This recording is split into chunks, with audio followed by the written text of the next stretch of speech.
स्वागत। देश विदेश में बैठे सारे दर्शकों को जी आयां नूं आखदे हां जी। तुहाडे अपने पसंदीदा प्रोग्राम जिन्हों तुसी सुनना पसंद करते हो, जिन्हों तुसी वेखना पसंद करते हो, उहदे विच जो गीत ने उन्हां दा भी आनंद माणदे हो ते गीतां दे नाल घिओ वर्गियां गल्लां जिहड़ियां जिंदगी नूं आत्मसात करते हुए सानू अगाह तुरन दा एक निर्णय भी देंदियां ने, साडे अंदर एक चेटक भी देंदियां ने। साडा सभ्याचार बड़ा ही विशाल भी है ते सानू अपने सभ्याचार तो मिलिया भी बहुत कुछ। सब तो वडमुली चीज़ सानू पैदा होने तो बाद रिश्ते मिले। सानू नहीं सी पता भी साडा बाप कौन है, साडी माँ किहड़ी है, साडे आले दुआले जिहड़े चाई चाई सब घूम रहे ने फिर रहे ने, ये कौन ने। वो ख्याल वो सभ्याचार दे विच वो एक लोक गीत नी बेटी चन्नण दे ओले ओले क्यों खड़ी, मैं तां खड़ी सी बाबल जी दे कोल, बाबल वर लोड़ीए नितिए के हो जे आवर लोड़ीए, तारियां विचों चन्न कानां विचों कान कन्हैया वर लोड़ीए। सो ये ने साडे मुकद्दस रिश्ते जिन्हां दी झलक सानू सभ्याचार चों मिलदी है। ये छोटा जिहा लोक गीत जिहदियां दो तुकां तुहाडे नाल सांझियां कीतियां है। एक ऐसा रिश्ता जिहड़ा कुल कायनात दे विच सब तो खूबसूरत ते सब तो मिठड़ा, बाप दा अपनी धी दे प्रति निग दा, स्नेह दा, प्यार दा, मुहब्बत दा, विश्वास दा रिश्ता भी जो इन्हें करना है वो सब तो परे होना है। भी उन्हें ये सोच के करना है भी ये मेरी धी है, इनू किते तत्ती वाह ना लग जाए। सो वो रिश्ते जिहड़े सानू समाज तो मिले, सानू आले दुआले तो मिले, सानू उस परमात्मा दे वल्लों जदों असीं इस मनुखा जामे जाए सानू वो सारे रिश्ते मिले। अज दे इस प्रोग्राम गल्लां ते गीत विच इन्हां रिश्तियां दी ही गल होवेगी। कित्थों तुरदे तुरदे असीं कित्थे पहुंचे ते ਉਹ रिश्ते जिन्हां दे मूहरे असीं बड़े अदब दे नाल ਉਹ शब्द लाउने आ निस्वार्थ रिश्ते। ਉਹ ਕਿਹੜੇ रिश्ते ने ते ਉਹਨਾਂ ਦੇ अंदर ਦਾ ਕਿਹੜਾ निस्वार्थ भाव है ਜਿਹੜਾ ਸਾਨੂੰ ਸਾਡੀਆਂ ਮੰਜ਼ਿਲਾਂ ਸਰ ਕਰਾਉਣ ਦੇ ਵਿੱਚ ਮਦਦ ਕਰਦਾ ਹੈ, ਸਾਡੇ ਨਾਲ ਨਾਲ ਤੁਰਦਾ ਹੈ ਇੱਕ ਡਾਢੀ ਇੱਕ ਸੰਘਣੀ ਛਾਂ ਬਣ ਕੇ, ਤਾਂ ਕਿ ਪੈਰਾਂ ਨੂੰ ਥੱਲੋਂ ਸੇਕਾ ਨਾ ਆਵੇ, ਸਿਰ ਕਿਤੇ ਤਪ ਨਾ ਜਾਵੇ, ਲੂ ਕਿਤੇ ਪਿੰਡੇ ਨੂੰ ਛੂ ਨਾ ਜਾਵੇ। सो अजिहे रिश्ते ने जिहड़े निस्वार्थ भाव वाले ने। अज प्रोग्राम गल्लां ते गीत विच इन्हां ही निस्वार्थ रिश्तियां दे बारे गल करांगे। इस वेले स्टूडियो दे विच माहिर मेहमान साडे कोल तशरीफ फरमा ने। आओ फिर तुहानूं मिलाउने आ जी उन्हां दे नाल डॉक्टर नरिंदर कांग। 15 तो वध इन्हां दीयां पुस्तकां पाठकां दी झोली च पै चुकीआं ने। 20 तो 25 अजिहे पेपर ने जिहड़े पंजाबी सभ्याचार दी मूँह बोल दी तस्वीर ने जिहड़े इन्हां ने लोकां दे सामने कीते ने। एक साहित्यक दिख वाली हस्ती जिन्हां ने अपने अंदर बड़ा कुछ अजिहा हंडाया, फिर उन्होंने कलम च परोया, उन्होंने कागज़ ते उतारिया ते लोकां तक पहुँचाया। मैम तुहाडा बहुत बहुत स्वागत प्रोग्राम गल्लां ते गीत विच। इट्स माई प्लेयर नवजोत जी, बहुत खुशी हुई है कि तुसी मैनू अपने प्रोग्राम के काबिल समझिया जी ते मेरे नाल गलबात करन वास्ते मैनू बुलाया। मेहरबानी। रिश्तियां दी मैं शुरुआत दे विच गल कीती, अपने दर्शकों नूं दस दिता भी अज असीं रिश्तियां दे बाबत गल करनी है। वो निस्वार्थ रिश्ते एक आम आदमी तुरिया जांदा जिहड़ा साडी गलबात सुन रहा है, सुनदा सुनदा बह जांदा भी कोई बड़ी वधिया गल होण वाली अज। ਉਹਨੂੰ ਅਸੀਂ ਕੀ ਕਹੀਏ ਵੀ ਇਹ ਨਿਸਵਾਰਥ ਰਿਸ਼ਤੇ ਹੈ ਕੀ, ਇਹਦੀ ਪਰਿਭਾਸ਼ਾ ਕੀ ਹੈ?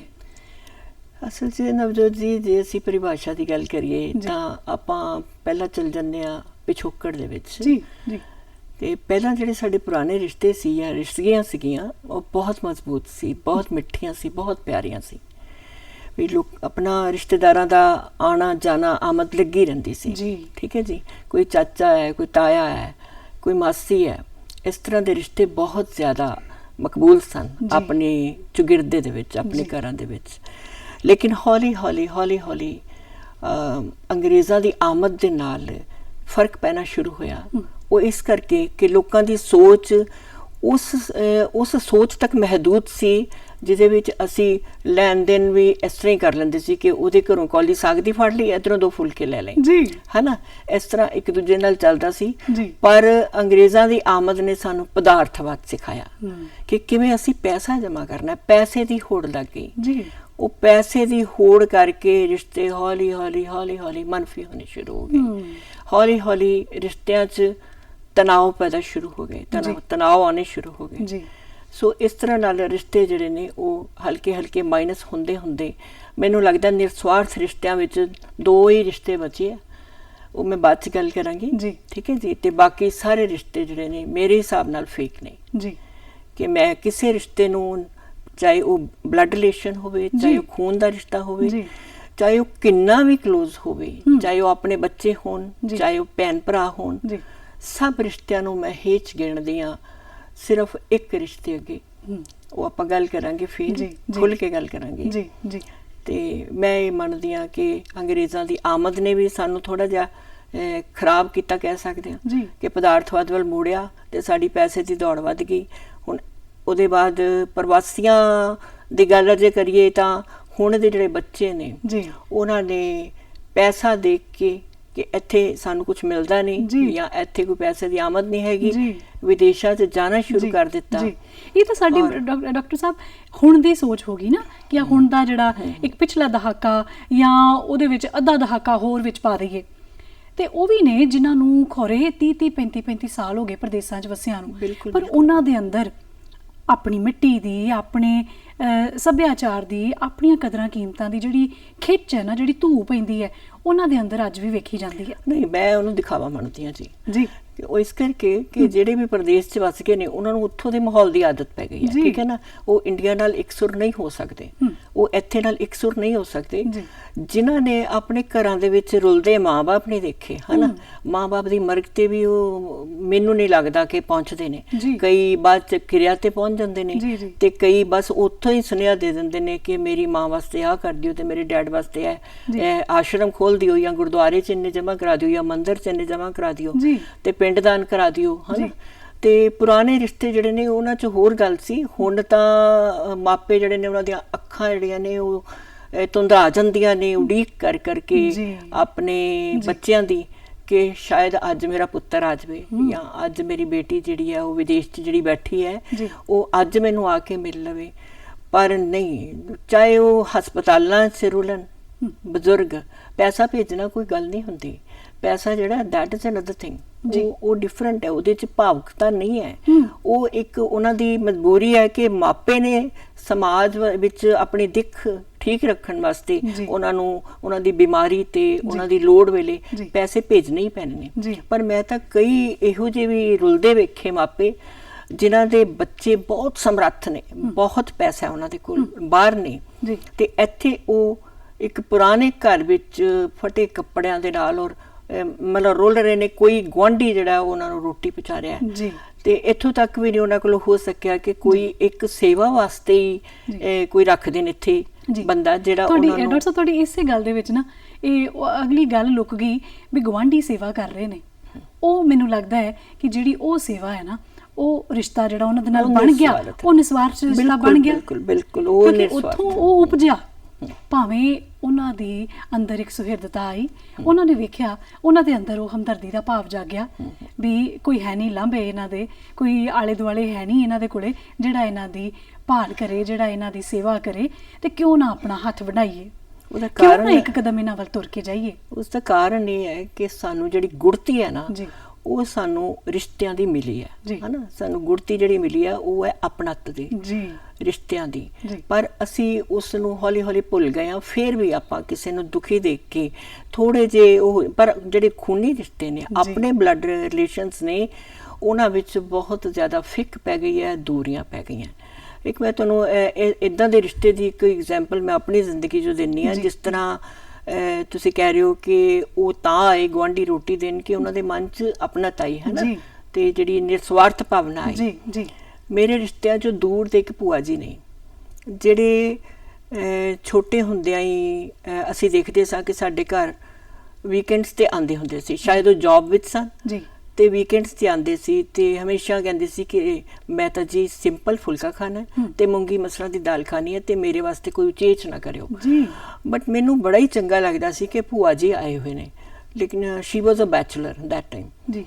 ਤੇ ਹੌਲੀ ਹੌਲੀ ਜਿੱਦਾਂ ਕਹਿ ਲਓ ਕਿ ਜਿੱਦਾਂ ਜਿੱਦਾਂ ਰਿਸ਼ਤੇ ਜਿਹੜੇ ਨੇ ਉਹ ਵੱਡੇ ਹੁੰਦੇ ਗਏ, ਮੇਰੇ ਫਾਦਰ ਜਿਹੜੇ ਨੇ ਉਹ ਐਕਸਪਾਇਰ ਹੋਏ ਜਦੋਂ, ਉਹਦੇ ਬਾਅਦ ਉਹ ਰਿਸ਼ਤਗੀਆਂ ਥੋੜ੍ਹੀਆਂ ਜਿਹੀਆਂ ਹਲਕੀਆਂ ਪੈ ਗਈਆਂ ਜੀ। ਬਟ ਜਦੋਂ ਮੇਰੇ ਹਸਬੈਂਡ ਦੀ ਡੈਥ ਹੁੰਦੀ ਹੈ ਉਹਦੇ ਬਾਅਦ ਉਹੀ ਭੂਆ ਜੀ ਸਾਹਮਣੇ ਆ ਜਾਂਦੇ ਹੈ ਤੇ ਕਹਿੰਦੇ ਆ ਕਿ I will help you out ਜੀ। ਮੈਂ ਤੁਹਾਡੀ ਮਦਦ ਕਰਾਂਗੀ ਜੀ। ਕਿਸ ਤਰ੍ਹਾਂ ਮਦਦ ਕਰਾਂਗੀ? ਮੈਂ ਹੈਰਾਨ ਸਾਂ ਉਸ ਤਰ੍ਹਾਂ। ਤੇ ਉਹ ਜਦੋਂ ਵੀ ਆਉਂਦੇ ਸੀ ਭਰ ਕੇ ਲਿਆਉਂਦੇ ਸੀ ਸਮਾਨ, ਨੋ ਪ੍ਰੋਬਲਮ। ਜੀ ਜੀ ਜੀ। ਉਹਨਾਂ ਨਾਲ ਮੈਨੂੰ ਰਿਸ਼ਤਾ ਅਜੇ ਤੱਕ ਨਹੀਂ ਪਤਾ ਕਿ ਉਹਨਾਂ ਨਾਲ ਐਗਜ਼ੈਕਟਲੀ ਸਾਡਾ ਰਿਸ਼ਤਾ ਕੀ ਹੈ। ਜੀ। ਠੀਕ ਹੈ। ਤੇ ਉਹਨਾਂ ਨੇ ਮੈਨੂੰ 25 ਸਾਲਾਂ ਵਾਸਤੇ ਹਰ ਮਹੀਨੇ ਫਿਕਸਡ ਰੁਪਏ ਜਿਹੜੇ ਨੇ ਮੇਰੇ ਅਕਾਊਂਟ ਵਿੱਚ ਆਈ ਜਾਂਦੇ ਨੇ। ਭੇਜੇ ਉਹਨਾਂ ਨੇ? ਨਹੀਂ, ਭੇਜੀ ਜਾ ਰਹੇ ਨੇ ਜੀ। ਮੇਰੇ ਹਸਬੈਂਡ ਦੀ ਡੈਥ ਤੋਂ 13 ਵਿੱਚ ਡੈਥ ਹੁੰਦੀ ਹੈ, 25 ਸਾਲਾਂ ਵਾਸਤੇ ਜੀ ਅਜੇ ਵੀ ਆਈ ਜਾ ਰਹੇ ਨੇ। ਹਰ ਮਹੀਨੇ ਇੱਕ ਫਿਕਸ ਤਰੀਕ ਤੇ ਫਿਕਸ ਅਮਾਉਂਟ ਆਈ ਜਾ ਰਿਹਾ ਜੀ। ਬਹੁਤ ਖੂਬ। ਲਾਈਕ ਇਹ ਬਹੁਤ ਵੱਡੀ ਗੱਲ ਹੈ ਜੀ ਕਿ ਜਿਹੜੇ ਅਸਲੀ ਰਿਸ਼ਤੇ ਨੇ ਉਹਨਾਂ ਨੇ ਨਹੀਂ ਵੇਖਿਆ ਕਿ ਮੇਰੇ ਬੱਚੇ ਰੋਟੀ ਖਾ ਰਹੇ ਕਿ ਨਹੀਂ, ਮੈਂ ਰੋਟੀ ਖਾ ਰਹੀ ਹਾਂ ਕਿ ਨਹੀਂ ਜੀ। ਲੇਕਿਨ ਜਿਹੜੇ ਰਿਸ਼ਤਿਆਂ ਦਾ ਮੈਨੂੰ ਪਤਾ ਹੀ ਨਹੀਂ, ਸਮਝ ਹੀ ਨਹੀਂ। ਜਦੋਂ ਅਸੀਂ ਗੱਲ ਕਰਦੇ ਹਾਂ ਉਹਨਾਂ ਦੇ ਨਾਲ ਕਿ ਬਹੁਤ ਜ਼ਿਆਦਾ ਮਤਲਬ ਨਹੀਂ ਚੰਗਾ ਲੱਗਦਾ, ਪਰ ਉਹ ਕਹਿੰਦੇ ਕਿ ਨਹੀਂ ਮੈਂ ਤੇਰੇ ਵਾਸਤੇ ਨਹੀਂ ਕਰ ਰਹੀ, ਠੀਕ ਹੈ ਨਾ, ਇਹ ਮੇਰਾ ਫਰਜ਼ ਹੈ ਕਿ ਤੇਰੇ ਡੈਡ ਮੇਰੇ ਭਰਾ ਸਨ ਜੀ, ਠੀਕ ਹੈ, ਤੇ he did a lot for me because ਉਹਨਾਂ ਦੇ ਵੀ ਸ਼ੀ ਵਾਜ਼ ਐਨ ਆਰਫਨ ਜੀ। ਸਾਡੇ ਇਹ ਨਾ ਸਮਾਜ ਦੇ ਵਿੱਚ ਡਾਕਟਰ ਸਾਹਿਬ ਤੁਸੀਂ ਇਤਫਾਕ ਰੱਖੋਗੇ ਮੇਰੇ ਨਾਲ ਇਸ ਗੱਲ ਦਾ, ਤੁਹਾਡੀ ਇਸ ਜਿਹੜੀ ਆਪਣੇ ਅੰਦਰ ਇੱਕ ਜਿੱਦਾਂ ਟੁੰਬ ਕੇ ਜਾਂਦੀ ਨਾ ਕੋਈ ਚੀਜ਼ ਅਜਿਹੀ ਜਿਹੜੀ ਤੁਹਾਨੂੰ ਨਾ ਅੰਦਰ ਦੀ ਇੱਕ ਹਲੂਣਾ ਦੇ ਦਿੰਦੀ ਹੈ, ਹਿਲਾ ਦਿੰਦੀ ਹੈ। ਬਾਰੀ ਕੋਈ ਜਾ ਕੇ ਵੀ ਦੁੱਧ ਆਪਣੀ ਮਈ ਦਾ ਪੀਵੀਦਾ, ਬਿਲਕੁਲ ਉਹ ਚੀਜ਼ ਹੈ ਵੀ ਜੇ ਕਿਸੇ ਨਾਲ ਕੀਤਾ ਆ ਤੇ ਪਰਤ ਕੇ ਮੁੜਿਆ।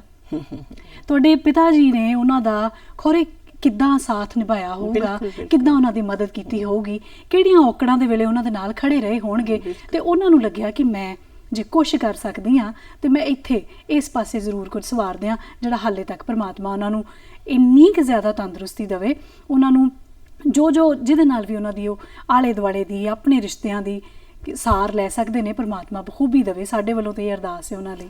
ਬਿਲਕੁਲ ਨਹੀਂ, ਉਹਨਾਂ ਨੇ ਮੈਰਿਜ ਕਰ ਲਈ ਸੀ, ਬੇਟੀ ਹੈ ਉਹਨਾਂ ਦੀ, ਇੱਕੋ ਹੀ ਬੇਟੀ ਹੈ ਜੀ, ਤੇ ਉਹ ਬੇਟੀ ਦਾ ਨਹੀਂ ਸੋਚਦੇ, ਮਤਲਬ ਬੇਟੀ ਦਾ ਤਾਂ ਜੋ ਉਹਨਾਂ ਨੇ ਕਰਨਾ ਫਰਜ਼ ਬਣਦਾ ਉਹ ਕਰਦਾ ਹੀ ਪਏ ਨੇ। ਪਰ ਅੱਜ ਕੱਲ ਜੋ ਜਿੰਨਾ ਕੁ ਪਦਾਰਥਵਾਦ ਵੱਧ ਗਿਆ, ਜਿੰਨੀ ਕੁ ਪੈਸੇ ਪ੍ਰਤੀ ਖਿੱਚ ਵੱਧ ਗਈ ਹੈ, ਤੇ ਮੈਨੂੰ ਨਹੀਂ ਲੱਗਦਾ ਕਿ ਜੇ ਕਿਸੇ ਨੇ ਕੁਝ ਕੀਤਾ ਵੀ ਹੋਵੇ ਤੇ ਬੰਦਾ ਯਾਦ ਰੱਖੇਗਾ ਜਾਂ ਉਹਦੇ ਬਦਲੇ ਵਿੱਚ ਕੁਝ ਕਰੇਗਾ। ਬਟ ਸ਼ੀ ਇਜ਼ ਮਤਲਬ ਕੁਝ ਰਿਸ਼ਤੇ ਇਹੋ ਜਿਹੇ ਹੈਗੇ ਨੇ ਜਿਹੜੇ ਸਮਝਦੇ ਨੇ ਕਿ ਹਾਂ ਭਾਈ ਮੈਂ ਅੱਗੇ ਵੀ ਮੂੰਹ ਦਿਖਾਣਾ ਹੈ ਨਾ, ਪਰਮਾਤਮਾ ਦੀ ਹੋਂਦ ਤੋਂ ਡਰਦੇ ਨੇ ਔਰ ਪਰਮਾਤਮਾ ਦੇ ਐਗਜ਼ਿਸਟੈਂਸ ਨੂੰ ਮੰਨਦੇ ਨੇ ਕਿ ਹਾਂ ਉਹ ਹੈਗਾ ਔਰ ਉਹ ਸਭ ਕੁਝ ਦੇਖ ਰਿਹਾ ਹੈ। ਇਸ ਕਰਕੇ ਉਹ ਰਿਸ਼ਤੇ ਜਿਹੜੇ ਨੇ ਉਹ ਪਰਤ ਕੇ ਜਿਨ੍ਹਾਂ ਨੇ ਕੀਤਾ ਉਹਨਾਂ ਦਾ ਕਰਦੇ ਆ। ਡਾਕਟਰ ਸਾਹਿਬ ਤੁਹਾਡੇ ਨਿੱਜ ਚੋਂ ਤੁਹਾਨੂੰ ਬਾਹਰ ਕੱਢ ਕੇ ਤੇ ਇੱਕ ਐਸੀ ਧਰਾਤਲ ਦੇ ਅੱਗੇ ਉਸ ਪਰਮਾਤਮਾ ਨੇ ਤੁਹਾਨੂੰ ਆਰੇ ਲਾਇਆ, ਤੁਹਾਡੇ ਅੰਦਰ ਇੱਕ ਚਿਣਗ ਪਾਈ, ਤੁਹਾਡੇ ਹੱਥੋਂ ਨੇ ਕਲਮ ਫੜਾਈ ਤੇ ਉਸ ਕਲਮ ਨੇ ਕਿੰਨਾ ਕੁਝ ਲੋਕਾਂ ਦੇ ਨਾਲ ਸਾਂਝਾ ਕੀਤਾ। ਕਿਉਂਕਿ ਜਿਹੜਾ ਇੱਕ ਕਵੀ ਹੈ ਨਾ ਉਹ ਇੰਨਾ ਕੁ ਸੁਹਿਰਦ ਹੁੰਦਾ ਹੈ, ਉਹ ਇੰਨਾ ਕੋਮਲ ਹੁੰਦਾ ਹੈ ਵੀ ਉਹ ਰਾਹ ਜਾਂਦੇ ਕੰਡੇ ਦੀ ਪੀੜ ਨੂੰ ਵੀ ਆਪਣੇ ਅੰਦਰ ਵਸਾ ਕੇ ਤੇ ਉਸ ਚੁਭਨ ਨੂੰ ਮਹਿਸੂਸ ਕਰਦਾ ਹੈ। ਤੇ ਜੇ ਕਿਸੇ ਦੇ ਅੰਦਰ ਖੇੜਾ ਹੈ, ਜੇ ਕੋਈ ਨੱਚਦਾ ਪਿਆ ਹੈ, ਜੇ ਕੋਈ ਅੰਬਰੀ ਉੱਡਿਆ ਫਿਰਦਾ ਹੈ, ਉਹਦੀ ਉਡਾਨ ਦੇ ਵਿੱਚ ਵੀ ਆਪਣੇ ਖੰਭਾਂ ਨੂੰ ਮਹਿਸੂਸ ਕਰਦਾ। ਸੋ ਕਵਿਤਾ ਦੇ ਰਾਹੀਂ ਇਹਨਾਂ ਰਿਸ਼ਤਿਆਂ ਨੂੰ ਬਖੂਬੀ ਬਿਆਨ ਕੀਤਾ ਜਾ ਸਕਦਾ, ਤੁਸੀਂ ਕੀਤਾ ਵੀ ਹੈ। ਸੋ ਦਰਸ਼ਕ ਉਹ ਜ਼ਰੂਰ ਸੁਣਨਾ ਚਾਹਣਗੇ ਤੁਹਾਡੇ ਕੋਲ। ਇਹ ਪਹਿਲੀ ਗੱਲ ਤੇ ਤੁਸੀਂ ਜਿਹੜੀ ਕਹਿੰਦੇ ਹੋ ਨਾ ਸਮਰੱਥਾ ਦੀ, ਸੋ ਦੈਟ ਇਜ਼ ਮੈਂ ਆਪਣੇ ਆਪ ਨੂੰ ਕਿਸੇ ਗੱਲੋਂ ਘੱਟ ਨਹੀਂ ਮੰਨਦੀ ਜੀ।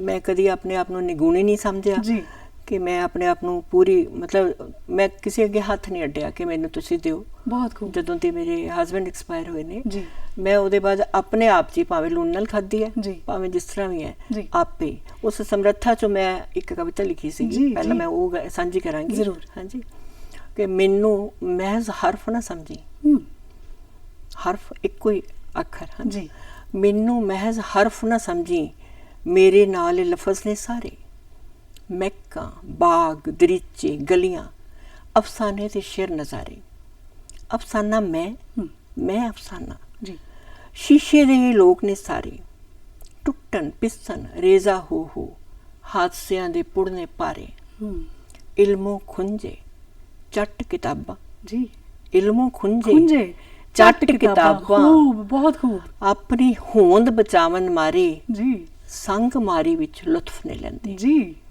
ਸੰਗ ਮਾਰੀ ਵਿੱਚ ਲੁਤਫ ਨੇ ਲੈਂਦੇ ਸੰਗ ਮੈਨੇ ਪੱਥਰ ਜੀ ਸੰਗ ਮਾਰੀ ਵਿੱਚ ਲੁਤਫ ਨੇ ਲੈਂਦੇ ਕਦ ਜਾਣਨ ਨੇ ਸ਼ੀਸ਼ੇ ਸਾਰੇ ਰੋਜ਼ ਨੇ ਸ਼ੀਸ਼ੇ ਟੁੱਟਦੇ ਇੱਥੇ ਰੋਜ਼ ਕਈ ਘਰ ਜ਼ਖਮੀ ਹੁੰਦੇ ਆਓ ਕਿ ਬਣੀਏ ਪੱਥਰ ਅੱਜ ਤੋਂ ਜੀ ਹੱਸੀਏ ਜੇ ਕੋਈ ਪੱਥਰ ਮਾਰੇ ਜੀ ਬਹੁਤ ਅਸੀਂ ਖੂਬ ਜੇ ਬਹੁਤ ਪੱਥਰ ਖੂਬ ਵੀ ਆਓ ਅੱਜ ਫਿਰ ਪੱਥਰ ਬਣੀ ਹਾਂ ਵੀ ਜਿੱਦਾਂ ਜੇ ਕੋਈ ਰਿਸ਼ਤਗੀ ਚੋਂ ਕੋਈ ਕੌੜ ਵਿਖਾਂਦਾ ਹੈ ਜਾਂ ਜੀ। ਕਿਸ ਤਰ੍ਹਾਂ ਹੈ ਤੇ ਬਰਦਾਸ਼ਤ ਕਰਨ ਦੀ ਕੁਵਤ ਪੈਦਾ ਕਰੋ ਗੁੱਸਾ ਨਾ ਕਰੋ ਉਹਦੇ ਤੇ ਜੀ। ਠੀਕ ਹੈ ਨਾ ਆਪਣੇ ਅੰਦਰ ਕੁਵਤ ਪੈਦਾ ਕਰੋ ਸ਼ਾਂਤ ਰਹੋ ਸਮਝੋ ਕਿ ਇਹ ਵੀ ਸ਼ਾਇਦ ਪਰਮੇਸ਼ਰ ਦਾ ਭਾਣਾ ਹੈ ਜੀ ਸ਼ਾਇਦ ਇਹਦੇ ਚ ਮੇਰਾ ਵੀ ਕੋਈ ਫਾਇਦਾ ਹੈ ਤੁਹਾਨੂੰ ਇਹ ਵੀ ਕੁਝ ਸਿਖਾ ਕੇ ਗਿਆ ਤੁਹਾਨੂੰ ਇੰਨਾ ਸਮਰੱਥ ਬਣਾ ਗਿਆ ਵੀ ਕਿਸੇ ਦੇ ਸੁੱਟੇ ਹੋਏ ਤੁਹਾਡੇ ਵੱਲ ਭਾਵੇਂ ਉਹ ਅਲਫਾਜ਼ ਨੇ ਬਿਲਕੁਲ ਭਾਵੇਂ ਤੰਜ਼ ਨੇ ਉਹ ਤੁਹਾਨੂੰ ਇੰਨਾ ਕੁ ਮਜ਼ਬੂਤ ਕਰ ਦਿੰਦੇ ਨੇ ਵੀ ਤੁਹਾਨੂੰ ਨਿੱਕੇ ਨਿੱਕੇ ਝਖੜਾਂ ਦਾ ਜਾਂ ਕੋਈ ਵਾਵ ਰੋਲੇ ਹੈ ਉਹ ਤੁਹਾਡੇ ਕੋਲੋਂ ਦੀ ਲੰਘ ਜਾਂਦੇ ਤੁਸੀਂ ਖੇਡਣ ਲੱਗ ਜਾਂਦੇ ਹੋ ਉਹਨਾਂ ਦੇ ਨਾਲ ਬਿਲਕੁਲ ਤਾਂ ਤੁਸੀਂ ਖੇਡਦੇ ਉਹਨਾਂ ਤੋਂ ਕਿਤੇ ਉੱਪਰ ਉੱਠ ਜਾਂਦੇ ਹੋ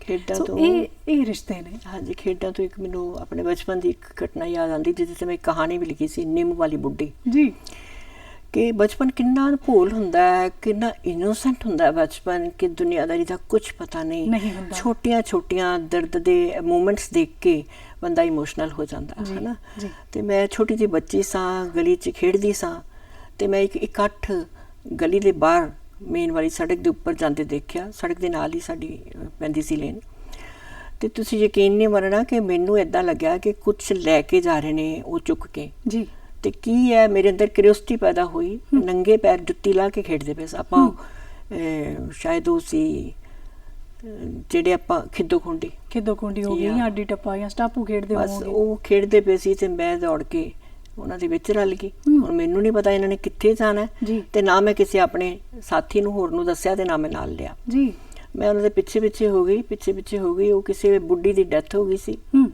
ਤੇ ਉਹਨੂੰ ਉਹ ਸ਼ਮਸ਼ਾਨ ਘਾਟ ਲੈ ਕੇ ਜਾ ਲੈ ਰਹੇ ਕੇ ਸਨ ਜਾ ਰਹੇ ਸੀ ਉਹ ਸ਼ਮਸ਼ਾਨ ਘਾਟ ਸਾਡੇ ਘਰ ਤੋਂ ਕਾਫੀ ਦੂਰ ਸੀ ਮੈਨੂੰ ਜੀ। ਤਾਂ ਪਤਾ ਹੀ ਨਹੀਂ ਸੀ ਕਿ ਮਰਨਾ ਕੀ ਹੁੰਦਾ ਜੀ ਲਾਈਕ ਨਾ ਮੌਤ ਦਾ ਪਤਾ ਸੀ ਤੇ ਨਾ ਹੀ ਇਸ ਤਰ੍ਹਾਂ ਦਾ ਕੋਈ ਦ੍ਰਿਸ਼ ਦੇਖਿਆ ਸੀ ਜੀ ਤੇ ਉੱਥੇ ਜਾ ਕੇ ਪਤਾ ਲੱਗਿਆ ਕਿ ਇਹ ਉਹ ਬੁੱਢੀ ਹੈ ਜਿਹਦੇ ਘਰ ਅਸੀਂ ਬਚਪਨ ਚ ਮਤਲਬ ਅਸੀਂ ਨਿੰਮ ਤੋੜਨ ਜਾਂਦੇ ਹੁੰਦੇ ਸਾਂ ਜੀ ਨਿੰਮ ਦੇ ਪੱਤੇ ਲੈਣ ਜਾਂਦੇ ਸਾਂ ਕਿ ਸਾਡੇ ਘਰ ਚ ਰਿਵਾਜ ਸੀ ਕਿ ਅਸੀਂ ਹਰ ਹਫਤੇ ਇੱਕ ਵਾਰੀ ਨਿੰਮ ਕੋਟ ਕੇ ਦਿੰਦੇ ਸਨ ਬੱਚਿਆਂ ਨੂੰ ਜ਼ਬਰਦਸਤੀ ਪਿਲਾਉਂਦੇ ਸੀ ਜੀ ਜੀ ਤਾਂ ਉੱਥੇ ਮੈਂ ਜੋ ਕੁਝ ਵੇਖਿਆ ਉਹਨੇ ਮੇਰੇ ਅੰਦਰ ਦਾ ਸਾਹ ਅੰਦਰ ਤੇ ਬਾਹਰ ਦਾ ਬਾਹਰ ਮਤਲਬ ਮੈਂ ਖੜੀ ਦੀ ਖੜੀ ਰਹਿ ਗਈ ਕਿ ਕਿਸ ਤਰ੍ਹਾਂ ਇਹ ਕਰ ਰਹੇ ਨੇ ਜੀ ਬੜੀ ਬੇਦਰਦੀ ਦੇ ਨਾਲ ਮੂੰਹ 'ਚ ਦੇਸੀ ਘਿਓ ਪੈ ਰਿਹਾ ਹੈ, ਉੱਥੇ ਜੀ। ਮਸਾਲੇ ਪੈ ਰਹੇ ਜੀ। ਨੇ ਹੁਣ ਤਾਂ ਸਮਝ ਆ ਗਈ ਨਾ ਉਦੋਂ ਜੀ। ਸਮਝ ਨਹੀਂ ਸੀ ਜੀ।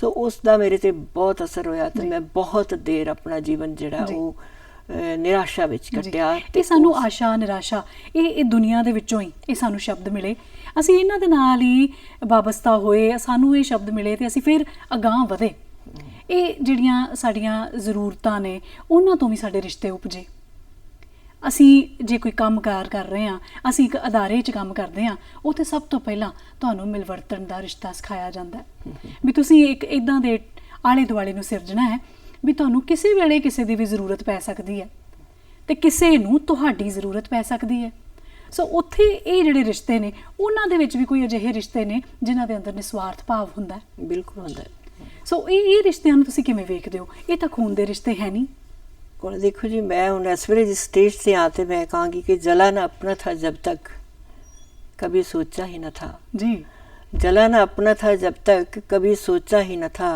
कि आग घर को लगाते हैं कैसे घर के चिराग जी ठीक है जी ਹੁਣ ਇਸ ਵੇਲੇ ਤੇ ਮੈਂ ਇਸ ਅਵਸਥਾ 'ਚ ਹਾਂ ਪਰ ਮਿੱਠੇ ਰਿਸ਼ਤਿਆਂ ਦੀ ਗੱਲ ਕਰਾਂ ਤੇ ਸਾਡੇ ਕੋਲ ਦੋ ਹੀ ਰਿਸ਼ਤੇ ਬਚਦੇ ਨੇ ਜੀ ਜੀ ਉਹ ਇੱਕ ਤਾਂ ਹੈ ਜੀ ਮਾਂ-ਬਾਪ ਦਾ ਰਿਸ਼ਤਾ ਜਿਹੜੇ ਬਿਲਕੁਲ ਨਿਰਸਵਾਰਥ ਭਾਵ ਨਾਲ ਤੁਹਾਡਾ ਤੁਸੀਂ ਉਹਨਾਂ ਦੀ ਕਰੋ ਨਾ ਕਰੋ ਉਹਨਾਂ ਨੇ ਆਪਣੀ ਤੁਹਾਨੂੰ ਸੇਵਾ ਦੇਈ ਜਾਣੀ ਹੈ ਜੀ। ਔਰ ਦਿਲ 'ਚ ਪਿਆਰ ਰੱਖਣਾ ਹੈ ਜੀ ਜਦੋਂ ਵੀ ਤੁਹਾਡੇ ਨਾਲ ਕੋਈ ਮੁਸ਼ਕਲ ਬਣਦੀ ਹੈ ਤਾਂ ਪਹਿਲਾਂ ਤੁਹਾਡੇ ਮਾਪਿਆਂ ਦੀ ਅੱਖਾਂ 'ਚ ਹੰਝੂ ਆਉਣਗੇ ਬਾਅਦ ਵਿੱਚ ਤੁਸੀਂ ਰੋਵੋਗੇ ਜੀ ਮਤਲਬ ਇੰਨੇ ਜ਼ਿਆਦਾ ਉਹ ਆਪਣੇ ਆਪ ਨੂੰ ਅਟੈਚਡ ਫੀਲ ਕਰਦੇ ਆ ਬੱਚਿਆਂ ਦੇ ਨਾਲ ਤੇ ਅਸੀਂ ਆਪਣੀ ਵੀ ਗੱਲ ਲੈ ਲਈਏ ਕਿ ਅਸੀਂ ਆਪਣੇ ਬੱਚਿਆਂ ਨਾਲ ਕਿੰਨੇ ਅਟੈਚਡ ਆ ਹਨਾ ਜੀ। ਉਹ ਨਿਰਮੋਏ ਹੋਣ ਜਾਂ ਨਾ ਹੋਣ ਜੀ। ਦੈਟਸ ਅਨਦਰ ਥਿੰਗ ਪਰ ਜਦੋਂ ਅਸੀਂ ਆਪਣੇ ਬੱਚਿਆਂ ਬਾਰੇ ਸੋਚਦੇ ਆ ਤੇ ਹਮੇਸ਼ਾ ਪੋਜ਼ਿਟਿਵਲੀ ਸੋਚਦੇ ਆ ਜੀ। ਹਨਾ ਹਲਕੀ ਜਿਹੀ ਉਹਨਾਂ ਦੀ ਦਰਦ ਹੋਵੇ ਤੇ ਸਾਨੂੰ ਦਰਦ ਪਹਿਲਾਂ ਦਰਦ ਹੁੰਦੀ ਮਹਿਸੂਸ ਹੁੰਦੀ ਹੈ ਹੈ। ਸੋ ਮਾਪੇ ਜਿਹੜੇ ਨੇ ਉਹ ਨਿਰਸਵਾਰਥ ਰਿਸ਼ਤੇ ਨੇ ਜੀ ਅਸੀਂ ਉਹਨਾਂ ਵਾਸਤੇ ਜ਼ਿੰਦਗੀ ਭਰ ਕੁਝ ਕਰ ਸਕੀਏ, ਜੀ। ਉਹਦੀ ਮੈਨੂੰ ਹੁਣ ਤੱਕ ਜੀ।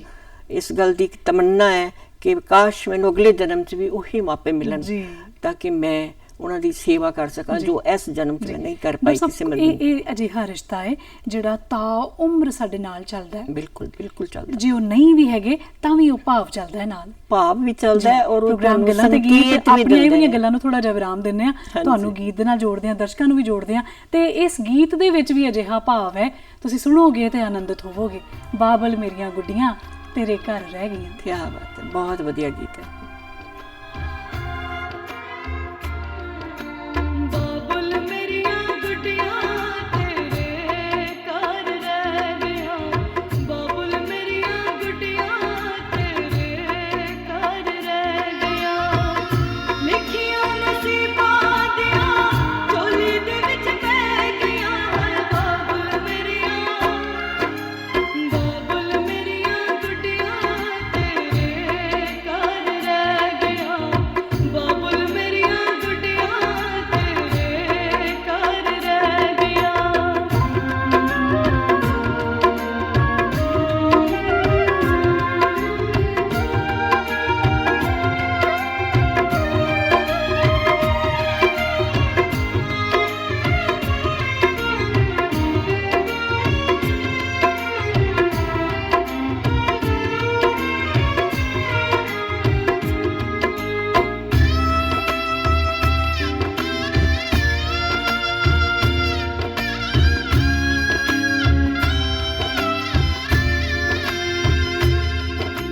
ਜੁਗ ਜੁਗ ਜੀਵਨ ਰੱਬਾ ਮੇਰੇ ਸੋਹਣ ਵੀਰ ਪਿਆਰੇ, ਤੱਤੀ ਵਾਲਾ ਲੱਗੇ ਮੇਰੀ ਮਾਂ ਦੇ ਰਾਜ ਦੁਲਾਰੇ।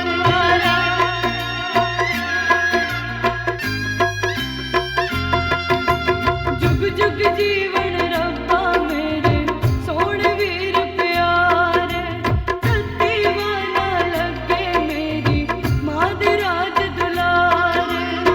ਮਾਮੇ ਮਾਸੀਆਂ ਭੂਆ ਛੱਡ ਕੇ, ਮਾਮੇ ਮਾਸੀਆਂ ਭੂਆ ਛੱਡ ਕੇ ਟੋਲੀ ਦੇ ਵਿੱਚ ਬਹਿ ਗਈਆਂ, ਹੈ ਬਾਬੁਲ ਮੇਰੀਆਂ ਗੁੱਡੀਆਂ ਤੇਰੇ ਘਰ ਰਹਿ ਗਈਆਂ, ਬਾਬੁਲ ਮੇਰੀਆਂ ਗੁੱਡੀਆਂ ਤੇਰੇ ਘਰ ਰਹਿ ਗਈਆਂ।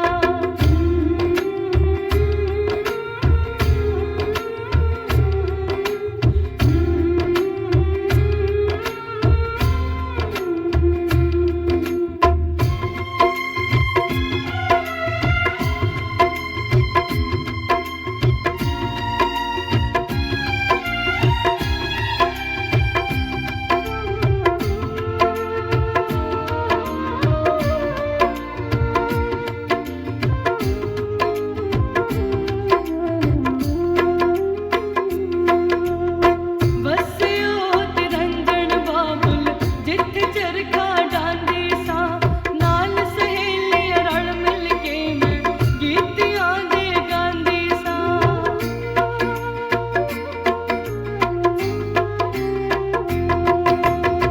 ਵਸਿਓ ਤਿਰੰਜਣ ਬਾਬੁਲ ਜਿੱਥੇ ਚਰਖਾ ਡਾਂਦੀ ਸਾਂ, ਨਾਲ ਸਹੇਲੀਆਂ ਰਲ ਮਿਲ ਕੇ ਮੈਂ ਗੀਤਿਆਂ ਦੇ ਗਾਉਂਦੀ ਸਾਂ।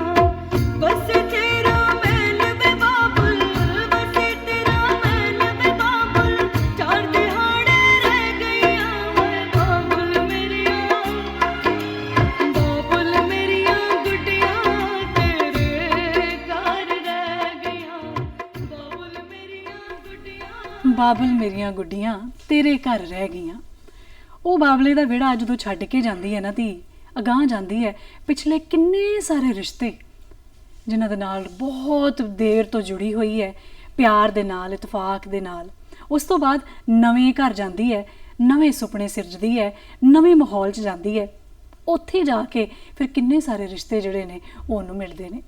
ਪ੍ਰੋਗਰਾਮ ਗੱਲਾਂ ਤੇ ਗੀਤ ਵਿੱਚ ਗੱਲ ਹੋ ਰਹੀ ਹੈ ਨਿਸਵਾਰਥ ਰਿਸ਼ਤਿਆਂ ਦੀ।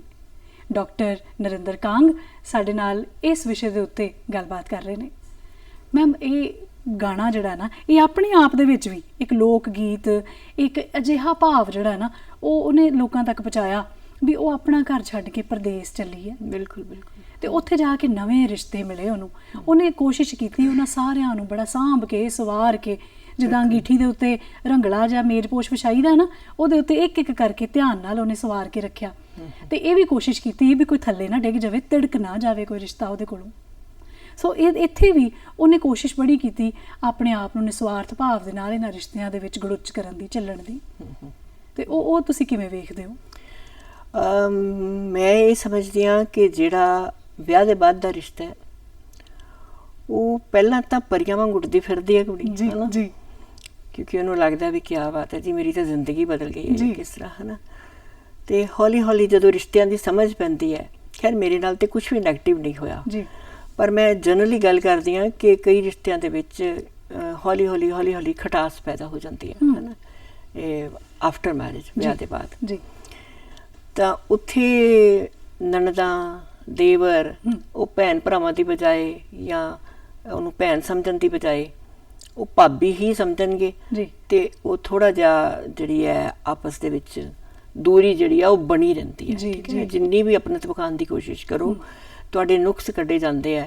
ਜਦੋਂ ਤੁਸੀਂ ਆਪਣੇ ਪੇਕਿਆਂ ਦੇ ਘਰ ਜਾਂ ਆਪਣੇ ਮਾਂ-ਬਾਪ ਦੇ ਘਰ 'ਚ ਜਿੱਦਾਂ ਮਰਜ਼ੀ ਨੱਚਦੇ ਫਿਰਦੇ ਜੋ ਮਰਜ਼ੀ ਕਰੀ ਜਾਂਦੇ ਹੋ, ਤੁਹਾਨੂੰ ਕੋਈ ਟੋਕਣ ਵਾਲਾ ਹੈ ਨਹੀਂ ਗਾ, ਹੈ ਨਾ। ਉੱਥੇ ਤੁਹਾਨੂੰ ਫੂਕ ਕੇ ਕਦਮ ਰੱਖਣਾ ਪੈਂਦਾ ਕਿ ਹਾਏ ਜੇ ਮੈਂ ਏਦਾਂ ਕੀਤਾ ਤੇ ਗਲਤੀ ਨਾ ਹੋ ਜਾਵੇ। ਮੈਨੂੰ ਇੱਕ ਐਗਜ਼ਾਮਪਲ ਦਿੰਦੀ ਹਾਂ, ਇੱਕ ਲੇਡੀ ਮੈਨੂੰ ਦੱਸਦੀ ਸੀ ਕਿ ਜਦੋਂ ਵੀ ਮੈਂ ਕਿਚਨ 'ਚ ਦੁੱਧ ਉਬਾਲਣ ਲੱਗਦੀ ਹਾਂ ਤੇ ਮੇਰੇ ਸਹੁਰਾ ਸਾਹਿਬ ਮੇਰੇ ਕੋਲ ਆ ਕੇ ਖੜੇ ਹੋ ਜਾਂਦੇ ਨੇ ਕਿ ਸਹਿਮਤੀ ਰੱਖ ਤੇ ਮੈਂ ਕਹਿੰਦਾ ਜੀ ਮੈਂ ਕੋਲ ਖੜੀ ਹਾਂ, 2 ਮਿੰਟ 'ਚ ਹੋ ਜਾਣਾ। ਨਹੀਂ, ਜਦੋਂ ਮੈਂ ਕਹਿ ਰਿਹਾ ਸਹਿਮਤੀ ਰੱਖ ਤੇ ਮਤਲਬ ਦੁੱਧ ਸਹਿਮਤੀ ਹੀ ਉਬਲੇਗਾ। ਮਤਲਬ ਕਹਿੰਦਾ ਇਹ ਹੈ ਕਿ ਇਹ ਬਹੁਤ ਰਿਸ਼ਤਿਆਂ ਦੇ ਨਾਲ ਸਮਝੌਤੇ ਕਰਨੇ ਪੈਂਦੇ ਆ, ਸਮਝੌਤਿਆਂ ਦੇ ਨਾਲ ਹੀ ਅੱਗੋਂ ਜੀਵਨ ਤੁਸੀਂ ਚਲਾ ਸਕਦੇ ਹੋ। ਜੇ ਤੁਸੀਂ ਆਪ ਹੀ ਉੱਥੇ ਜੇ ਤਿੜਕ ਜਾਂਦੇ ਹੋ ਜਾਂ ਤੁਸੀਂ ਉਹ ਰਿਸ਼ਤਾ ਸਾਂਭ ਨਹੀਂ ਪਾਉਂਦੇ ਜਾਂ ਬਰਦਾਸ਼ਤ ਨਹੀਂ ਹੈਗੀ, ਤੁਹਾਡੇ 'ਚ ਕੁਵਤ ਨਹੀਂ ਹੈਗੀ, ਤਾਂ ਫਿਰ ਮੁਸ਼ਕਿਲ ਆ ਬਣਦੀ ਹੈ। ਉਹ ਵੱਡਾ ਜਿਹਾ ਖੁੱਲਾ ਸਾਰਾ ਵਿਹੜਾ ਜਿਹਦੇ ਵਿੱਚ ਕਿੰਨੇ ਪਰਿਵਾਰ ਇਕੱਠੇ ਰਹਿੰਦੇ ਨੇ, ਮੇਰਾ ਇਸ਼ਾਰਾ ਸੰਯੁਕਤ ਪਰਿਵਾਰ ਵੱਲ, ਵੀ ਉਹ ਪਤਾ ਵੀ ਨਹੀਂ ਵੀ ਕਿਹੜਾ ਕਦੋਂ ਰੋਟੀ ਖਾ ਗਿਆ, ਕਿੰਨੇ ਬਣਾ ਦਿੱਤੀ ਤੇ ਬੱਚਿਆਂ ਨੇ ਐਨ ਮਲੰਗ ਪੁਣੇ ਦੇ ਵਿੱਚ ਸਾਰੀ ਦਿਹਾੜੀ ਕੱਢ ਦਿੱਤੀ। ਬਿਲਕੁਲ ਇਸ ਤਰ੍ਹਾਂ ਹੈ ਕਿ ਸੰਯੁਕਤ ਪਰਿਵਾਰਾਂ ਦਾ ਮੈਂ ਵੀ ਮਾਹੌਲ ਦੇਖਿਆ ਜੀ। ਤੇ ਸੰਯੁਕਤ ਪਰਿਵਾਰ ਜਿਹੜੇ ਨੇ ਉਹਨਾਂ ਵਿੱਚ ਸਵਾਦ ਬਹੁਤ ਹੈ, ਸਵਾਦਲੇ ਨੇ ਸੰਯੁਕਤ ਪਰਿਵਾਰ। ਉਹ ਕੋਈ ਵੀ ਮੁਫਾਦ ਆਪਣੇ ਦਾ ਨਹੀਂ ਸੋਚਦਾ, ਆਪਣੇ ਫਾਇਦਿਆਂ ਦਾ ਕੋਈ ਨਹੀਂ ਸੋਚਦਾ ਉਹਦੇ ਵਿੱਚ। ਜਿੱਥੇ ਰੋਟੀ ਬਣੀ ਹੈ ਸਭ ਨੇ ਸਾਂਝੀ ਖਾ ਲੈਣੀ ਹੈ। ਕਈ ਵਾਰੀ ਤਾਂ ਮੰਜੇ ਤੇ ਬਹਿ ਕੇ ਇਕੱਠਿਆਂ ਨਹੀਂ ਖਾ ਲੈਣੀ ਹੈ ਨਾ, ਕੋਈ ਨਾ ਡਾਈਨਿੰਗ ਟੇਬਲ ਹੈ ਤੇ ਨਾ ਇਹ ਵਿਵਸਥਾ ਹੈ ਕਿ ਆਪਾਂ ਜ਼ਮੀਨ ਤੇ ਬੈਠ ਕੇ ਉਹ ਟਾਟ ਵਿਛਾਣਾ ਹੈ ਜਾਂ ਦਰੀ ਵਿਛਾਣੀ ਹੈ ਨਾ, ਜਿੱਥੇ ਮਿਲੀ ਉੱਥੇ ਖਾ ਲੈਣੀ ਹੈ।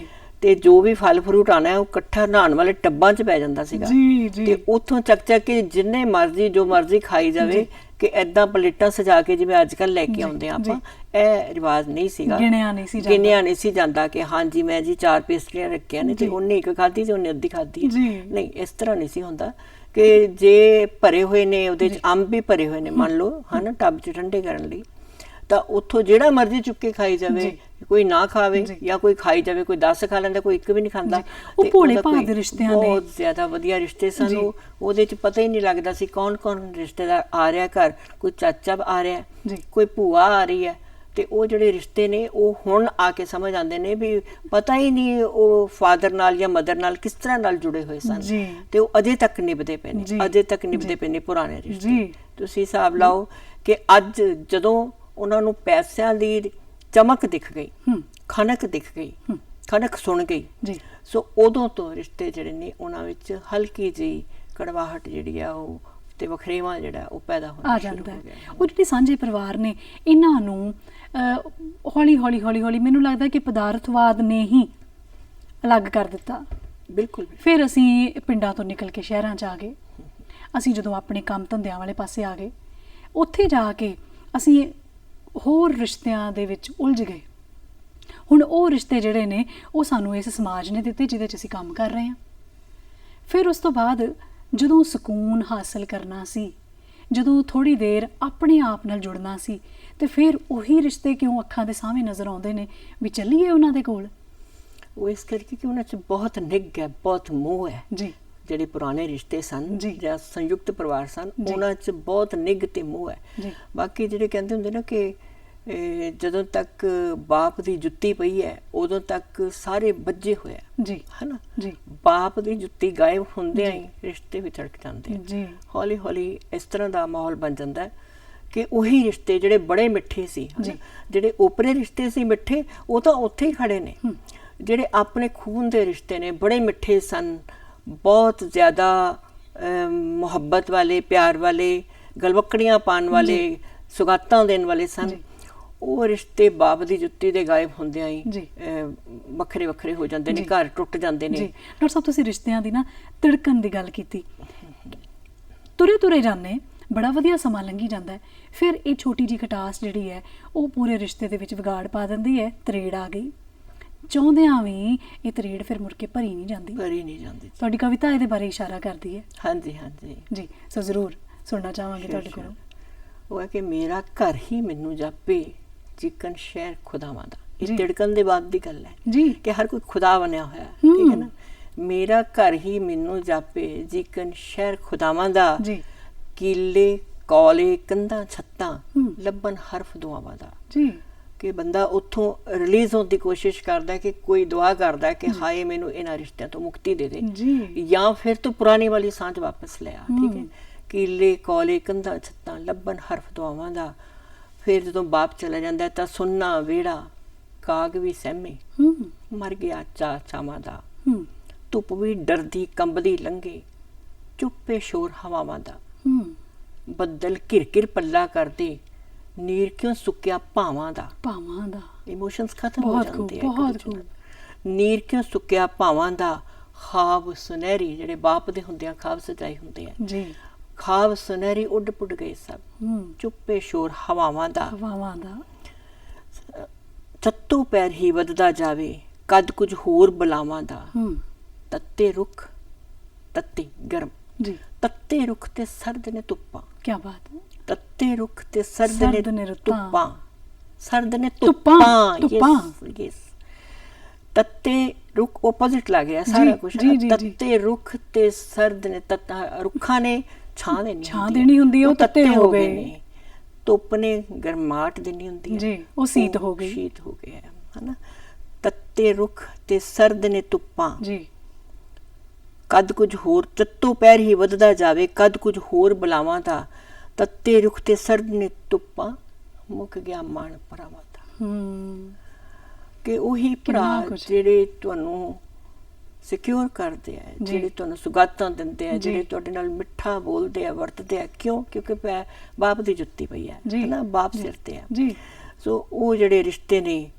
ਭਰਾਵਾਂ ਦੇ ਉਹ ਵੀ ਮੁੱਕ ਜਾਂਦੇ ਨੇ ਗੈਪ ਪੈਣਾ ਸ਼ੁਰੂ ਹੋ ਜਾਂਦਾ ਹੈ ਤੱਤੇ ਰੁੱਖ ਤੇ ਸਰਦ ਨੇ ਧੁੱਪਾਂ ਮੁੱਕ ਗਿਆ ਮਾਣ ਭਰਾਵਾਂ ਦਾ ਬਾਪ ਦੀ ਪਿੱਠ ਪਈ ਹੋਕਾ ਦੇਵੇ ਹੁਣ ਬਾਪ ਦੀ ਪਿੱਠ ਦਾ ਮਤਲਬ ਹੈ ਕਿ ਜਿਹੜਾ ਬਾਪ ਚਲਾ ਗਿਆ ਉਹਦੀ ਪਿੱਠ ਤੋਂ ਸੁਨੇਹਾ ਮਿਲ ਰਿਹਾ ਕਿ ਹੁਣ ਮੁੱਕ ਗਿਆ ਵੇਲਾ ਛਾਵਾਂ ਦਾ ਜੀ ਮੁੱਕ ਗਿਆ ਵੇਲਾ ਛਾਵਾਂ ਦਾ ਮਾਂ ਅੰਬੜੀ ਵੀ ਅੱਕ ਦਾ ਫੰਬਾ ਡਾਡਾ ਸਲ ਜਫਾਵਾਂ ਦਾ ਜੀ ਉਹ ਵੀ ਚਲੀ ਗਈ ਹੈ ਸੰਸਾਰ ਤੋਂ ਹਨਾ ਸੋ ਇਹ ਵਿਰਾਗ ਹੈ ਅੰਦਰ ਵੀ ਜਿਹੜਾ ਇੱਕ ਮਨੁੱਖ ਜਿਹੜਾ ਉਹ ਫੀਲ ਕਰ ਰਿਹਾ ਆਪਣੇ ਅੰਦਰ ਬਿਲਕੁਲ ਇਹ ਅਜਿਹਾ ਭਾਵ ਹੈ ਉਹਦੇ ਬਾਅਦ ਜਿਹੜੀ ਫਿਰ ਫੀਲਿੰਗ ਆਉਂਦੀ ਹੈ ਉਹ ਹੈ ਕਿ ਖੁਦਾ ਨਾ ਮੈਨੂੰ ਨਜ਼ਰ ਆਇਆ ਕਹਿੰਦੇ ਸ਼ਹਿਰ ਖੁਦਾਵਾਂ ਦਾ ਘਰ ਨੂੰ ਖੁਦਾਵਾਂ ਦਾ ਸ਼ਹਿਰ ਕਹਿੰਦੇ ਆ ਤੇ ਮੈਨੂੰ ਖੁਦਾ ਨਹੀਂ ਨਜ਼ਰ ਆਇਆ ਜਦੋਂ ਦੇ ਮਾਂ-ਬਾਪ ਚਲੇ ਗਏ ਜੀ ਇਹ ਬਹੁਤ ਜ਼ਿਆਦਾ ਇੱਕ ਦੁੱਖ ਭਰੀ ਗੱਲ ਹੈ ਕਿ ਰਿਸ਼ਤੇ ਜਿਹੜੇ ਨੇ ਉਹ ਸਾਂਭਦਿਆਂ ਵੀ ਹੱਥਾਂ ਚੋਂ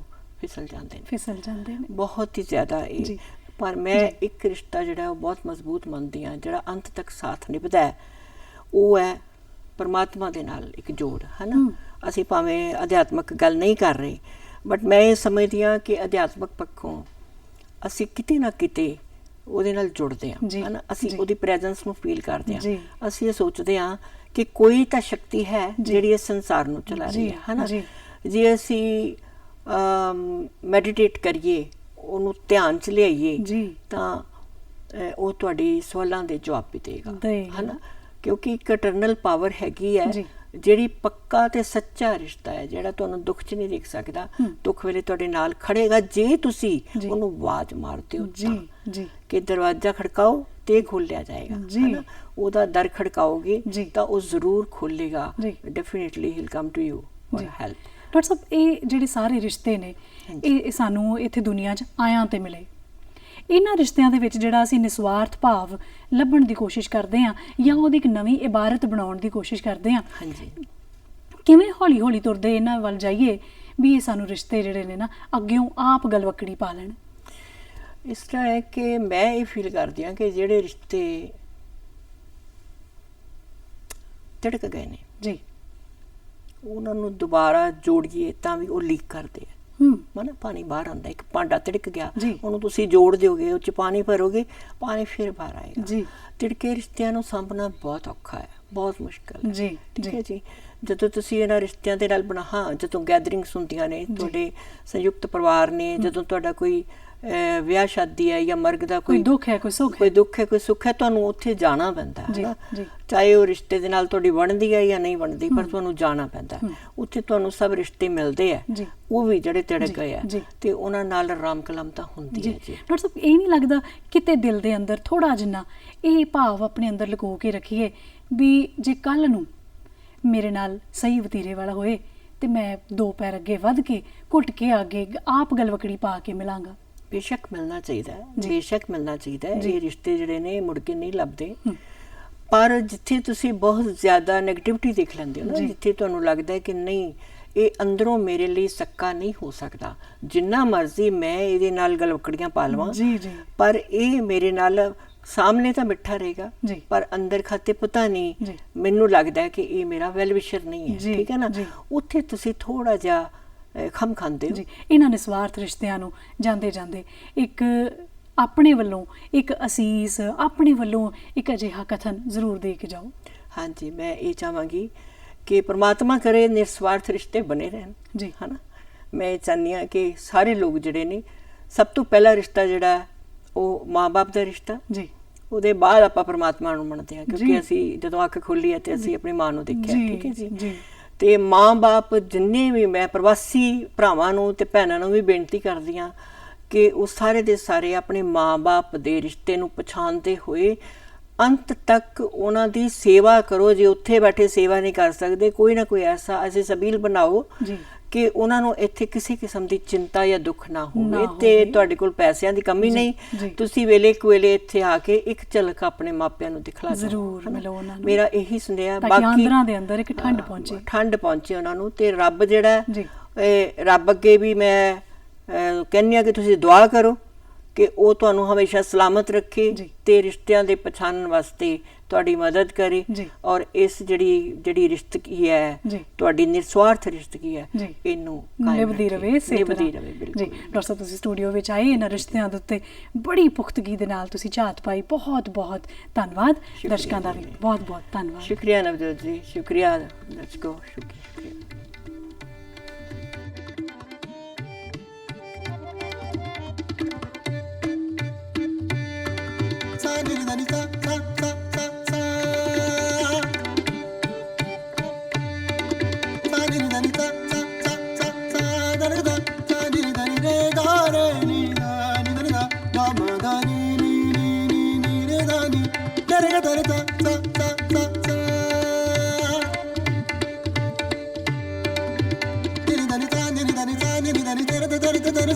ਦੁਨੀਆ ਦੇ ਵਿੱਚ ਪੰਜਾਬ ਦਾ ਅੱਜ ਸਿਖਰੀ ਚੜਿਆ ਨਾ, ਜਿੱਥੇ ਪੂਜੀ ਜਾਮਦੀ, ਜਿੱਥੇ ਪੂਜੀ ਜਾਮਦੀ, ਓਏ ਰੱਬ ਤੋਂ ਪਹਿਲਾਂ ਮਾਂ ਸਭ ਦਾ ਮੁੜਕਾ ਠਾਰਦੀ, ਸਭ ਦਾ ਮੁੜਕਾ ਠਾਰਦੀ, ਜਿੱਥੇ ਸਭ ਦਾ ਮੁੜਕਾ ਠਾਰਦੀ, ਯਾਰੋ ਇੱਕ ਬੋੜ ਦੀ ਛਾਂ, ਜਿੱਥੇ ਪਰਾਉਣਾ ਆਉਣ ਤੋਂ, ਜਿੱਥੇ ਪਰਾਉਣਾ ਆਉਣ ਤੋਂ ਆ ਕੇ ਪਹਿਲਾਂ ਦੱਸਣ ਕਾ, ਭਲਾ ਮੰਗੋ ਸਰਬੱਤ ਦਾ, ਭਲਾ ਮੰਗੋ ਸਰਬੱਤ ਦਾ, ਸਾਨੂੰ ਦਿੱਤੀ ਮੱਤ ਗੁਰਾਂ।